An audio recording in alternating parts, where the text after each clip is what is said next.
Chaque année, la Lumière a sa journée officielle, sa journée internationale de la lumière, et ça se passe chaque 16 mai depuis 2018. Avant ça, il y avait déjà eu une année internationale de la lumière en 2015. Et dans les deux cas, c'est la même personne qui est derrière à la manœuvre, et c'est vous, John Dudley. Bonjour. Oui, bonjour. Vous êtes enseignant-chercheur à l'Université de Franche-Comté, à l'Institut Femto-ST en optique. Ceci explique cela. Et c'est vrai que c'est vous qui avez initié cette année, puis cette journée internationale et qui présidez encore le comité directeur de cette journée. Alors pourquoi? Parce que des fois, on peut se moquer, tiens, encore une journée internationale pour célébrer des choses qui n'ont rien à voir les unes après les autres. Alors pourquoi la lumière avait besoin d'une journée internationale? Tout d'abord, ce n'est pas que la lumière. En fait, on avait constaté il y a à peu près 10 ans qu'il y avait un manque de compréhension scientifique dans le monde général.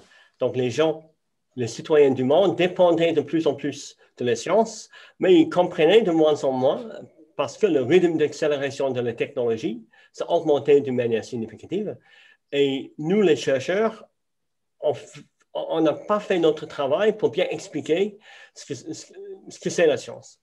Et donc, on avait réfléchi ensemble et on avait choisi la lumière, pas simplement parce que c'est un sujet qui me passionne en tant qu'opticien et qui passionne pas mal de monde dans le monde de la recherche, mais parce que c'est un sujet qui ça ouvre pas simplement à la science physique, mais aussi dans les applications dans plein d'autres domaines scientifiques, plus la culture, plus l'histoire, plus la philosophie. Et c'est évidemment un formidable levier, l'UNESCO et ses journées internationales, parce que c'est concret, ça veut dire qu'il y a vraiment des manifestations, des opérations chaque 16 mai qui se passent vraiment aux quatre coins de la planète.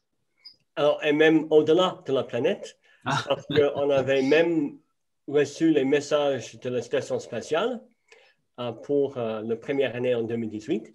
Et il y a effectivement les événements à travers le monde chaque 16 mai. Alors, vous l'avez dit tout à l'heure, l'idée de cette journée, c'est pas juste de célébrer la lumière, mais au-delà de ça, de faire réfléchir finalement sur la science contemporaine. Et on le voit avec le Trust Science qui est affiché derrière vous. Ça, c'est la campagne cette année, une campagne donc pour redonner ou que les gens qui ont confiance dans la science se manifestent. C'était aussi en réaction à ce qu'on a vécu, entendu dans les débats publics pendant cette période de pandémie? Oui, effectivement, il y avait, je pense qu'on avait tous vu depuis 14 mois les problèmes de communiquer la science. À la fois les scientifiques, ils avaient des problèmes pour communiquer aux décideurs politiques, et après, les politiques, ils avaient les problèmes pour persuader, pour expliquer la science au public. En parallèle avec ça, il y avait les débats internes qui sont intrinsèques à la recherche scientifique, les désaccords, les confrontations d'idées pour améliorer les hypothèses, ils ont un lieu sur la place publique.